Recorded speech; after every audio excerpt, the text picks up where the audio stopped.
इस कहानी की शुरुआत में ये दिखाते हैं कि इरफान खान कनाडा में रहते हैं और उनका नाम है पाई पटेल। और उनसे वहां पर मिलने एक राइटर आता है जो पिछले 2 सालों से किताब लिख रहा था और 2 सालों की मेहनत के बाद उसने पाया कि वो कुछ भी नहीं लिख पाया और उसने सब कुछ फाड़ के फेंक दिया।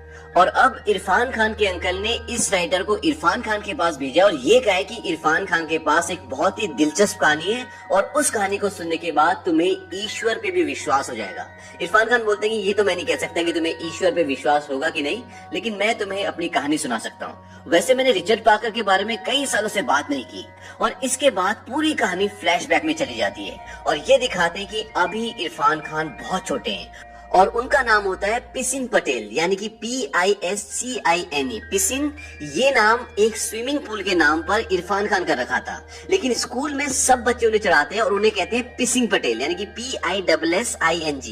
पिसिंग मतलब होता है टॉयलेट करना। और इस बात से परेशान होकर इरफान खान बचपन में अपना नाम पिसिन से पाई रख देते हैं और अब वो इसी नाम से जाने जाते हैं। पाई बचपन में पौंडीचेरी रहते थे और उनका जन्म एक हिंदू फैमिली में हुआ था, लेकिन पाई ईश्वर से बहुत प्यार करते थे, इसलिए वो सभी धर्मों को मानते थे, क्रिश्चियनिटी, इस्लाम, हिंदू, सबको। पाई चर्च भी जाता, नमाज भी पढ़ता और ईश्वर की आराधना भी करता। और इन सब चीजों में पाई की माँ उसे हमेशा सपोर्ट करती। वो कहते कि ये अपने सवालों के जवाब ढूंढ रहा है और इसको इसके जवाब जरूर मिलेंगे। हालांकि इस चीज में पाई के पिता उसे सपोर्ट नहीं करते, बल्कि वो उन्हें ये समझाते हैं कि धर्म अंधकार है और इसमें कुछ नहीं रखा। यहाँ पौंडीचेरी में पाई के पिता का एक जू होता है, यानी कि चिड़ियाघर, और उस चिड़ियाघर में बहुत ही खूबसूरत बहुत सारे जानवर होते हैं और इन्हीं जानवरों में एक बंगाल टाइगर भी होता है जिसका नाम होता है रिचर्ड पाकर। हालांकि रिचर्ड पाकर उस शिकारी का नाम था जिसने इस टाइगर को पकड़ा था। जब ये टाइगर छोटा था तो ये नदी के किनारे पानी पीने आता है और वो शिकारी इसको पकड़ लेता है और इसका नाम रखता है थ्रस्टी। और जब इसे जू भेजा जाता है तो इसका नाम शिकारी के नाम से बदल जाता है, यानी कि शिकारी का नाम तो हो जाता है थ्रस्टी और इसका नाम हो जाता है रिचर्ड पाकर।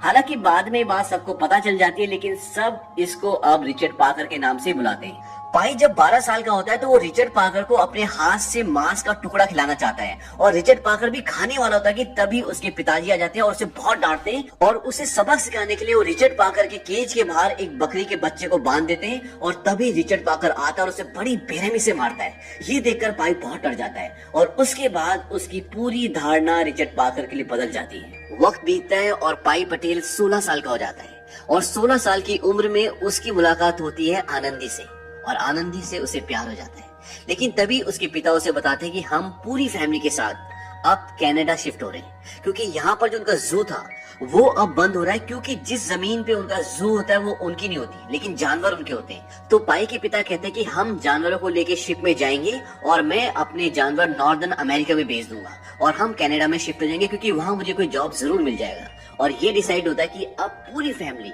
कनाडा शिफ्ट होगी। हालांकि पाई कनाडा नहीं जाना चाहता, वो इंडिया ही रहना चाहता है, लेकिन पाई की उम्र अभी इतनी नहीं है कि वो अपनी भी बात रख सके। और कनाडा जाने से पहले वो आनंदी से मिलता है, उसे बहुत दुख होता है। और उसके बाद ये दिखाते हैं कि पूरी फैमिली शिप में पाई और उसकी माँ वेजिटेरियन होती है, हालांकि उसका भाई जिसका नाम रवि है और उसके पिता नॉन वेजिटेरियन होते हैं। अब शिप में वेजिटेरियन खाना नहीं मिलता तो उन्हें वहां पर बहुत समस्या होती है, लेकिन वो किसी तरह से एडजस्ट कर लेते हैं। अब जब उनका शिप विशाल समंदर के बीचों बीच होता है तो एक तूफान आता है और उस वक्त पाई पटेल डेक पे होते हैं और पाई की पूरी फैमिली अपने अपने रूम्स में होती है। और इसके बाद ये दिखाते कि शिप डूब रहा है और सब भाग रहे हैं और तब ये दिखाते कि पाई भी अपनी फैमिली के पास जाना चाहता है, लेकिन एक क्रू मेंबर उसे सेफ्टी बोट पे फेंक देता है और बोलता है कि तुम जाओ। हालांकि पाई जाना नहीं चाहता, वो अपनी फैमिली की मदद करना चाहता है। और जब पाई अकेला सेफ्टी बोट में होता है तभी ये दिखाते कि एक ज़ेब्रा उसी बोट में कूदता है और उसके कूदने की वजह से रस्सी छूट जाती है और उनकी सेफ्टी बोट समंदर में गिर जाती है। और अब उस बोट में ज़ेब्रा और पाई होते हैं। तूफान बहुत तेज होता है और समंदर की लहरें बहुत ऊंची ऊंची होती है। तभी पाई देखता है कि समंदर में कोई तैर रहा है और उसे लगता है कि वो कोई इंसान है और वो उसे बचाने के लिए एक ट्यूब फेंकता है ताकि उसे खींचकर बोट में ले आए। और जब उसके पास वो चीज आती है तो वो देखता है कि वो रिचर्ड पाकर होता है, यानी कि वो बंगाल टाइगर। पाई कोशिश करता है कि वो बोट पे ना आए, लेकिन समंदर की लहरें बहुत ऊंची होती है जिसकी सपोर्ट से वो बोट में आ जाता है और पाई बोट से नीचे कूद जाता है। लेकिन पाई के पास कोई ऑप्शन नहीं होता और उसे दोबारा बोट में आना पड़ता है। और जब वो बोट पे आता है तो वो देखता है कि वहां पर रिचर्ड पाकर नहीं होता, वहां पर सिर्फ ज़ेब्रा होता है। और ज़ेब्रा अपनी जगह से नहीं हिल सकता क्योंकि जब वो बोट पे कूदा था तो उसका पैर टूट जाता है और वो एक जगह लेटा होता है। इसके बाद ये दिखाते हैं कि सुबह हो जाती है और तूफान थम जाता है, लेकिन बोट के अंदर पानी भर चुका है जिसे पाई बाल्टी से निकाल के बाहर फेंकता है। और जब वो पानी फेंक रहा होता है तभी वहाँ से एक हाइना आता है जो अंदर छुपा होता है। दरअसल वहाँ पर एक टेंट टाइप का होता है जिससे आधी से थोड़ी सी कम बोट कवर्ड होती है और उसी के अंदर वो हाइना छुपा होता है। पाई हाइना को देखकर बोलता है कि शायद अभी नींद की दवा का असर खत्म नहीं हुआ, क्योंकि जब ये सारे जानवरों को समंदर के सफर में ले जाते हैं तो सबको नींद की दवाई दे देते हैं, क्योंकि जानवरों की समंदर में तबीयत खराब हो जाती है। धीरे धीरे हाइना एक्टिव होता है और पाई पे अटैक करने की कोशिश करता है, लेकिन पाई ऊपर चला जाता है जहाँ पर वो टेंट होता है और हाइना वहाँ पर नहीं आ पाता और उसके पास एक डंडा भी होता है जिससे वो हाइना को पीछे कर रहा होता है। तभी पाई देखता है कि समंदर में एक चिंपैंजी केलों के गट्ठे के ऊपर बैठा होता है और वो बहता हुआ जा रहा होता है। पाई उसे जोर से आवाज लगाता है और उसे अपनी बोट पे बुला लेता है और अब बोट पे ये 4 लोग हैं, पाई, ज़ेब्रा, हाइना और चिंपैंजी।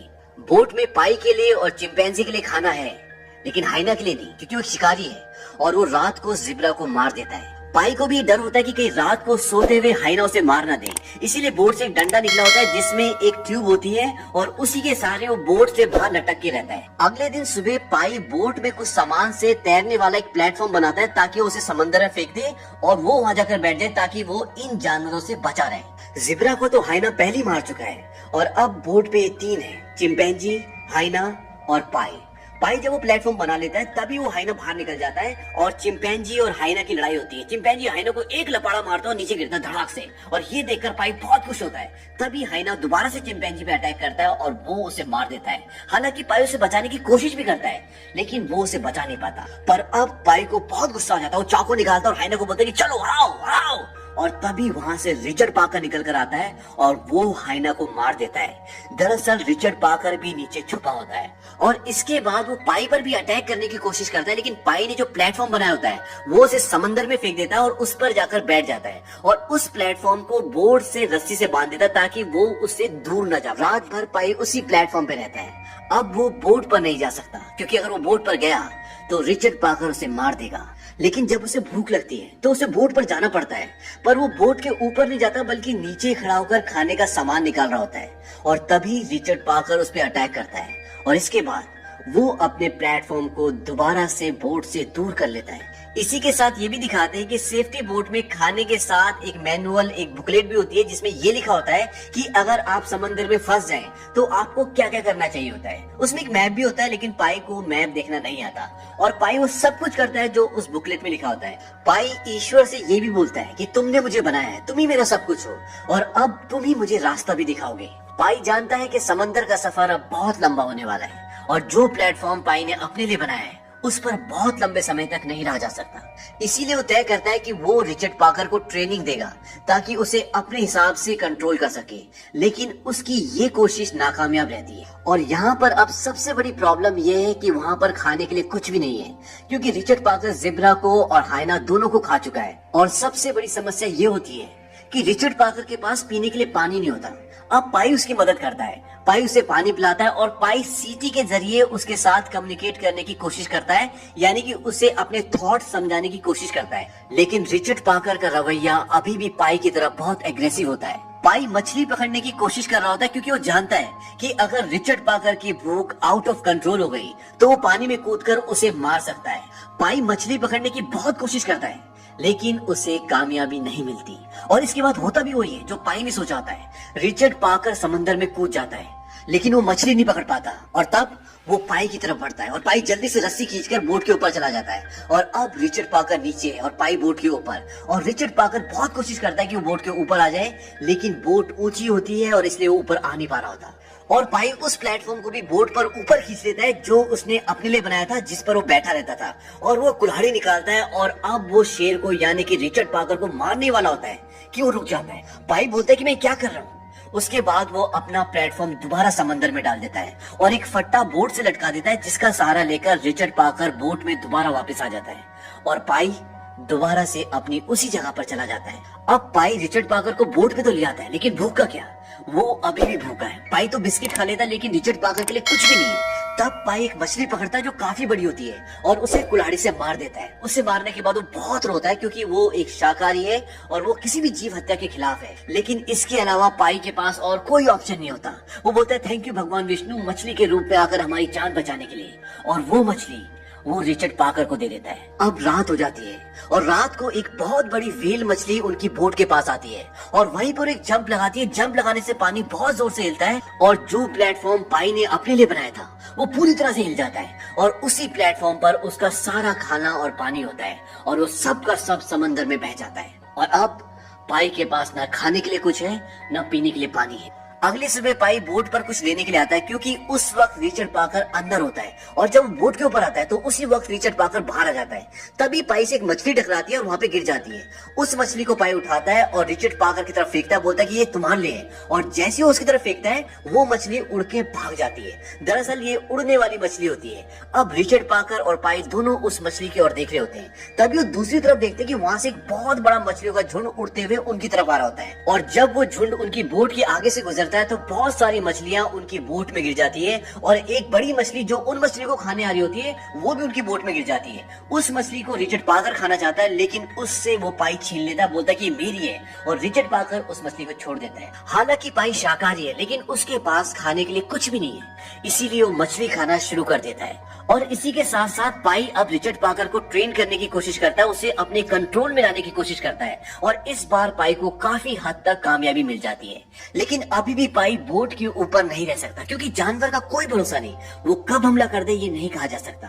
अब इसी तरह से इन दोनों का सफर चल रहा होता है और एक रात को बहुत जोर से तूफान आता है और उस तूफान में इन दोनों की हालत खराब हो जाती है। इसी के साथ साथ पाई का प्लेटफॉर्म भी पानी में बह जाता है जो उसने अपने लिए बनाया था और अब पाई के पास अलग से रहने के लिए कुछ भी नहीं है और इसके आगे इन दोनों को बोट पर एक साथ ही रहना पड़ेगा। कुछ दिन बीते हैं और इन दोनों की हालत खराब हो जाती है। रिचर्ड पाकर भी अब एक ही जगह लेटा होता है, वो हिल भी नहीं रहा होता। पाई उसके पास जाता है, उसका सिर अपनी गोद में रखता है और बहुत रोता है। वो कहता है कि रिचर्ड पाकर हम मर रहे हैं। लेकिन शायद किस्मत ने, ईश्वर ने इन दोनों के लिए कुछ और ही सोच रखा था। एक सुबह जब पाई की आंखें खुलती है तो वो देखता है कि उनकी बोट एक टापू के किनारे पर होती है। पाई उस टापू पे उतरता है, कुछ जंगली सब्जियां खाता है और वहां से आगे जाता है और जब वो आगे जाता है तो उस टापू पे हजारों नेवले होते हैं और वहीं पर बीच में एक झील होती है और पाई उस मीठे पानी की झील में जाकर नहाता है। तभी वहां पर रिचर्ड पाकर भी आ जाता है जो नेवलों को खाकर अपना पेट भरता है। शाम को पाई पेड़ के ऊपर सोने के लिए अपना इंतजाम कर रहा होता है। तभी वो देखता है कि सारे नेवले जितने भी उस टापू में होते हैं वो सब के सब पेड़ों पे चढ़ जाते हैं और रिचर्ड पाकर भी भागकर नाव में चला जाता है। पाई को कुछ समझ में नहीं आता, लेकिन रात को जब पाई की आंखें खुलती है और वो तालाब में देखता है तो वहां पर जितनी भी मछलियां होती है वो सब मर चुकी होती हैं और वो सब की सब पानी में गल रही होती है। इसके बाद ये दिखाते हैं कि पाई जिस पेड़ पे बैठा होता है उसी पेड़ पे उसके सिर के ऊपर एक फल लगा होता है, लेकिन वो फल नहीं होता। पाई जब उसे खोलता है तो उसके अंदर इंसान का एक दांत होता है और पाई समझ जाता है कि ये आइलैंड एक आदमखोर आइलैंड है। दरअसल उस आइलैंड का रात को जितना भी पानी था वो सारा एसिड में बदल जाता था और पानी में जितनी भी मछलियां होती थी वो सब मर जाती थी और वहीं पे गल जाती थी और इसी कारण से वहां पर जितने भी नेवले थे वो सारे के सारे पेड़ों पे चढ़ जाते थे और रिचर्ड पाकर भी भागकर नाव में चला जाता था क्योंकि रात को जो भी हुआ रहेगा उसे सिर्फ मौत मिलेगी। दरअसल वो एक आदमखोर आइलैंड था जो कि पशु पक्षी आदमी किसी को भी मार सकता था। अगले दिन पाई बहुत सारी सब्जियां खाता है और अपने लिए बोट में बहुत सारी सब्जियां, पानी और रिचर्ड पाकर के लिए बहुत सारे नेवले रख लेता है क्योंकि अब उन्हें यहाँ से आगे का सफर तय करना है। पाई पूरी तैयारी करने के बाद सीटी बजाता है और जोर से रिचर्ड पाकर को आवाज लगाता है और रिचर्ड पाकर भी भागकर बोट पे चढ़ जाता है। अगर वो रिचर्ड पाकर को इस आइलैंड पे छोड़ता तो वो मर जाता, इसीलिए वो उसे अपने साथ ले जाता है। इससे आगे वो बहुत लंबा सफर तय करते हैं और फाइनली वो मैक्सिको के बीच पर पहुंच जाते हैं और वहां पर रिचर्ड पाकर उतरता है और जंगल की तरफ जाता है। पाई भी थककर वहीं किनारे पे पड़ा होता है और पाई सोचता है कि रिचर्ड पाकर उसे पीछे मुड़ के जरूर देखेगा, लेकिन वो उसे पीछे मुड़कर नहीं देखता और वो जंगल में चला जाता है। इस बात से पाई को बहुत दुख होता है, बच्चों की तरह रोता है। तभी वहां पर कुछ लोग आ जाते हैं और वो पाई को उठाकर अपने साथ ले जाते हैं। अब कहानी घूमकर फ्लैशबैक से प्रेजेंट में आ जाती है जहां पर इरफान खान यानी कि जो पाई बड़ा हो चुका है वो उस राइटर को ये पूरी कहानी सुना रहा है। इरफान खान बोलता है कि ईश्वर हमेशा मेरे साथ था, अगर मैं उस फ्लोटिंग आइलैंड पे नहीं पहुंचता तो मैं मर जाता और अगर मुझे वो दांत नहीं दिखता तो शायद मैं उसी आइलैंड में हमेशा के लिए रुक जाता और वहीं खो जाता। लेकिन ईश्वर हमेशा हर कदम पे मेरे साथ था। पहले उसने मुझे उस आइलैंड पे आराम दिया और उसके बाद उसने मुझे अपना सफर तय करने का, आगे जारी रखने का संकेत दिया। इरफान खान बोलता है कि अगर रिचर्ड पाकर नहीं होता तो शायद मैं जिंदा नहीं रहता। उसने मुझे जिंदा रहने की एक वजह दी, लेकिन सबसे ज्यादा दुख तब होता है जब आप किसी को अलविदा ना कह पाओ। वो कहता है कि मेरे पिता ने जो कुछ मुझे सिखाया उसी की वजह से मैं जिंदा रह पाया। काश मैं उन्हें थैंक यू कह पाता। काश मैं रिचर्ड पाकर को ये कह पाता कि अब सब ठीक है, ईश्वर हमारे साथ है, मेरी जान बचाने के लिए शुक्रिया। अब राइटर बोलता है कि मुझे कई चीजों पे तो यकीन ही नहीं होता। इरफान खान बोलता है कि उस जहाज में अकेला केवल मैं ही बचा था, इसीलिए जापानीज शिपिंग कंपनी ने 2 लोगों को मेरे पास भेजा क्योंकि वो इंश्योरेंस वालों को कुछ रिपोर्ट देना चाहते थे। और जब मैंने उन्हें पूरी कहानी सुनाई तो उनको इस कहानी पे यकीन ही नहीं हुआ। उन्होंने कहा कि हमें कुछ ऐसा बताओ जिसपे हम यकीन कर सके, लोग यकीन कर सके। और उसके बाद मैंने उन्हें एक मनगढ़ंत कहानी सुना दी और उस कहानी की कॉपी अभी भी मेरे पास है और वो कॉपी वो उस राइटर को देता है। इसके बाद इरफान खान उससे पूछता है कि तुम्हें कौन सी कहानी अच्छी लगी। वो बोलता है कि पहले वाली जिसमें शेर है। इरफान खान बोलता है थैंक यू। वो बोलता है क्या आप मुझे इस कहानी को लिखने देंगे। इरफान खान बोलता है क्यों नहीं, मामा जी ने इसीलिए तो आपको यहाँ भेजा है। इसके बाद इरफान खान की फैमिली आ जाती है और वो उसे अपनी फैमिली से मिलवाता है। इरफान खान की शादी हो चुकी है, उसका एक बेटा है, एक बेटी है और अब वो अपनी जिंदगी में खुश है। हालांकि इरफान खान ने अपनी पूरी फैमिली को उस दुर्घटना में खो दिया था, लेकिन जिंदगी चलते रहने का नाम है। और इसी के साथ ये फिल्म खत्म हो जाती है।